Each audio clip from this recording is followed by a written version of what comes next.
నాకు షరియాలో కొన్ని చట్టాలు నచ్చలేదు, నాకు బైబిల్లో ఓల్డ్ టెస్టిమెంట్లో ఉండే చట్టాలు ఏవి నచ్చలేదు. ఇవాళ నేను దాని గురించి పెద్ద గోల చేసి మాట్లాడితే అవివేకం, తెలివి తక్కువతనం అవుతుంది. ఎందుకు?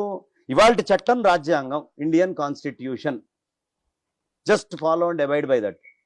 దాన్ని తప్పెవడైనా ఆ రోజున్న మనుస్మృతిని కానీ, లేదా ఇంకొక పరాశరాన్ని కానీ, ఇంకొక దాన్ని కానీ, ఇంకో షరియాని కానీ, ఇంకొక బైబిల్లో ఉండే ఓల్డ్ టెస్టిమెంట్ చట్టాలని కానీ తీసుకొస్తే హీఈస్ పనిషబుల్. అంటే మనకి చెప్పిన ప్రకారంగా శృతులు స్మృతులు రెండిట్లలో స్మృతి ఎప్పటికప్పుడు మారుతూ ఉంటుందని అన్నారు.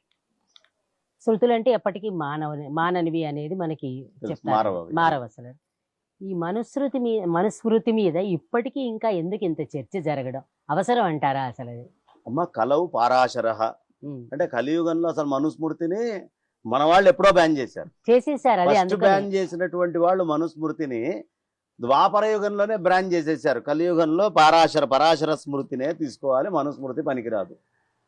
ఒకటి. రెండు, మనువు బ్రాహ్మడు కాదు, ఇది ఖచ్చితంగా గుర్తుండాల్సింది. మూడు, చట్టాలు అనేటటువంటివి ఎప్పటికప్పుడు మారుతూ ఉంటాయి. ఇప్పుడు మన దగ్గరే చట్టాలు ఎన్ని మారినాయమ్మా, ఎన్ని మారుతూ పోతున్నాయి. కొత్త చట్టాలు వస్తూ ఉంటాయి, కొత్త టెక్నాలజీ వచ్చే కొద్ది చట్టం మారుతూ ఉంటుంది. స్మృతి అంటే చట్టం, చట్టాలు అనేటటువంటివి చట్టాలు పరిస్థితిని బట్టి మారుతూ పోతూ ఉంటాయి. ఇప్పుడు ఆ రోజు అక్కడ ఉన్నటువంటి పరిస్థితి మనకు తెలియదు. ఇప్పుడు బాల్య వివాహం భారతదేశంలో నిషేధం మన చట్టం ప్రకారం. అబ్బా, పూర్వం బాల్య వివాహాలు చేసేవారట, ఎంత దుర్మార్గం, అది ఇది అని మాట్లాడుకుంటాం. ఇవాళ మీరు ఫ్లోరిడా వెళ్ళండి, ఫ్లోరిడా స్టేట్లో వాళ్ళ కాన్స్టిట్యూషన్లో 14 ఏళ్ల వాళ్ళు పెళ్లి చేసుకోకూడదని లేదు, చేసేసుకోవచ్చు, వాళ్ళ చట్టం అది. మరి వాళ్ళు ఇప్పుడు 14 ఏళ్ల వాళ్ళకి పెళ్లి చేసుకోకూడదని రూల్ పెట్టలేదు కాబట్టి ఫ్లోరిడాలో ఉన్నవన్నీ ఆటవిక చట్టాలు ఆ స్టేట్లో అని ఎవడు అన్నాడు కదా. వాళ్ళ దేశ కాలమాన పరిస్థితుల్ని బట్టి మన మీదకి వచ్చి 1000 సంవత్సరాలు దాడి చేస్తే తురుష్కులు ఏం చేస్తారమ్మా, చిన్నప్పుడే పెళ్లి చేసేసి పెళ్ళైన పిల్లల్ని ఎత్తుకుపోరేమో అనే ధైర్యంతో అయినా తీసుకెళ్ళి పెట్టాల్సి. కాలం ఆ పరిస్థితులు ఏమిటి తెలియదు కదా. ఇప్పుడు రాచరికం మనం ఈ భూమి మీద జనాలకు ఉంది, రాచరికం ఉన్నప్పుడు రాచరికం చట్టాలు నడిచినాయి, జమీందారీ చట్టాలు అయినాయి. తర్వాత ఇవాళ ఉన్న చట్టం చట్టము అనేటటువంటిది తీసుకొని అప్పుడున్న జమీందారు గారు ఆ పాపిష్టి చట్టం పెట్టాడు కాబట్టి చట్టాలన్నీ ఇంతే అంటే వాళ్ళ ఇబ్బందులు ఏమిటో, వాళ్ళ అడ్మినిస్ట్రేషన్ ఏమిటో, వాళ్ళ ఆచారాలు అప్పుడు ఏం నడిచినాయో, అప్పటి కాలమాన పరిస్థితులు ఎలా ఉన్నాయి, దాని మీద బెహస్ లేని గొడవ చేయాల్సిన అవసరం లేదు కదమ్మా. ఎందుకు అవసరం లేదు? తర్వాత అదే చర్చ ఎందుకు పెడుతున్నారో అర్థం కావట్లా. ఆ చట్టాన్ని కొట్టేసింది సనాతన వైదిక ధర్మమే.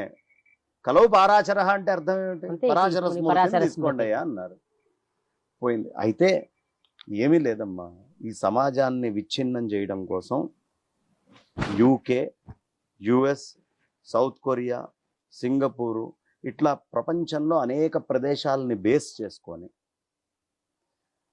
వాళ్ళకి సంబంధించినటువంటి ధర్మము ఇక్కడ వ్యాప్తి కావాలి, ఇది పోవాలి అని గొడవ చేస్తున్నాం.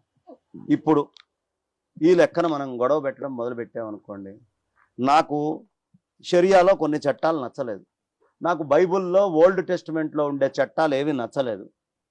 ఇవాళ నేను దాని గురించి పెద్ద గోల చేసి మాట్లాడితే అవివేకం, తెలివి తక్కువతనం అవుతుంది. ఎందుకు? ఇవాళ చట్టం రాజ్యాంగం, Indian constitution, just follow and abide by that. దాన్ని తప్పెవడైనా ఆ రోజున్న మనుస్మృతిని కానీ, లేదా ఇంకొక పరాశరాన్ని కానీ, ఇంకొక దాన్ని కానీ, ఇంకో షరియాని కానీ, ఇంకొక బైబిల్లో ఉండే ఓల్డ్ టెస్టిమెంట్ చట్టాలని కానీ తీసుకొస్తే he is punishable. If it is అది అఫెన్స్ కనుక అయితే పనిషబుల్. చట్టం మీద మనం చర్చ చేసుకోకర్లా, హాయిగా మీ ఇష్టం మాట్లాడుకోండి, కానీ దానికి మనకి ఇప్పుడు సంబంధం లేదు. ఆ చట్టంలో వచ్చేటటువంటి ఇబ్బందులు ఏమున్నాయి అని పెద్ద డిస్కషన్ కూడా దానికి అక్కర్లా. ఎవడైతే ఇవాళ ఈ చట్టాన్ని తిడుతున్నాడో నేను వాడిని అడుగుతాను కూర్చోబెట్టి, రాజ్యాంగంలో నాకు కొన్ని డౌట్లు ఉన్నాయ్యా, దాని మీద క్షుణ్ణంగా మాట్లాడగలవా? ఎవడు రాజ్యాంగం మీద పూర్తిగా మాట్లాడలేదు. ఇండియన్ లాస్ ఎవడైనా పూర్తిగా మాట్లాడగలడా? ఏమ్మా, ఎవడు మాట్లాడలేడు. కానీ వాడు మనుస్మృతిలో ఎక్కడైనా ఓ పాయింట్ తీసుకొని వచ్చి అనర్గళంగా గంటలు గంటలు మాట్లాడతాడు. ఏవైనా లోపాలు ఉంటే దిద్దుకోవాలి కాలాన్ని బట్టి. అందులో లోపం ఉందా, దిద్దుకున్నాం. ఇప్పుడు వచ్చిన కొత్త చట్టం మాట్లాడండి, పాతవెందుకు? మా ముత్తాత వాళ్ళ ముత్తాతను కొట్టాడు అని వాళ్ళు వెళ్ళి ఎవడైనా కేసు పెట్టి వీడిని జైల్లో పెట్టండి, మా ముత్తాతను వీళ్ళ ముత్తాత కొట్టాడు అన్నట్టే ఉంది. అంటే ఎంత గొప్పగా ఉంటుందో జైల్లోకి వెళ్ళి. ఈ కాన్స్టిట్యూషన్ వచ్చాక పాతవి మాట్లాడుకుండేది అంత తెలివిగా ఉంటుంది. కాబట్టి పాతవి ఇప్పుడు అవసరం లేదు. ఇండియన్ కాన్స్టిట్యూషన్ని ప్రతి మనిషి, ప్రతి ఇండియాలో ఇండియన్ సిటిజన్ హృదయములో ప్రతిష్ట చేసేటటువంటి పని గవర్నమెంట్లు తీసుకోవాలి బాగా. ఎందుకంటే చాలామందికి కాన్స్టిట్యూషన్ మీద అవగాహన ఉండట్లేదు. ఆ కాన్స్టిట్యూషన్ మీద అవగాహన పెంచాలి. ఈ రైట్స్ అన్ని మనకి ఎక్కడి నుంచి వచ్చినాయి? ఇవాళ కూర్చున్నాం మనం చక్కగా మాట్లాడుకుంటున్నాం. Indian constitution has given this right, అవునండి. Freedom of speech. అంబేద్కర్ గారు లాంటి వాళ్ళు, పెద్దలు, మహానుభావులు అనేక మంది వాళ్ళు చేసినటువంటి తపస్సు, త్యాగం ఫలం.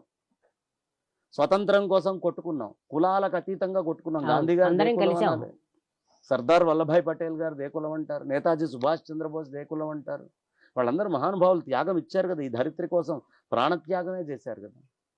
కాబట్టి వాళ్ళందరి త్యాగాల తర్వాత వచ్చిన చట్టాలు ఇవి. పాత చట్టాలను తీసుకురాకూడదు, నా ఒపీనియన్ అయితే. అంతేనండి, కరెక్టే అది.